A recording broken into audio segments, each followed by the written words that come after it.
Welcome back mga katambalan, mga hot topic and issue pag-usapan natin. Update po tayo kay Alden Richard na kung saan nga po ay muling nag-morning ride ngayong Thursday itong si Alden at kasama nga po niya itong si Christopher Martin, si Nigel at si Prince Benmar. Makikita nga po doon sa caption na kung saan nga po ay nagbabike itong si Alden na parang damit kung magpalit ng bike. Tandaan nga po na nasira yung bike itong si Alden. Ginagamit niya na Colnago na kulay white nung magpunta nga siya sa US. At ngayon nga ay nag-morning ride nga itong si Alden kasama ang kanyang mga kaibigan.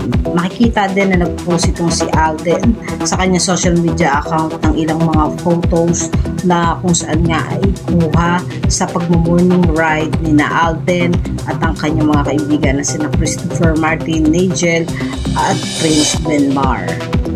Samantalang sa post pa nga nitong si Alden sa kanyang social media ay yung throwback picture niya doon sa Calle Serie. Makikita dito na napakagwapo ni Alden Richard nung nagsisimula pa lang siya doon sa Calle Serie ng Itbulaga at talaga namang lutang na lutang ang pagkapuhan nitong si Alden.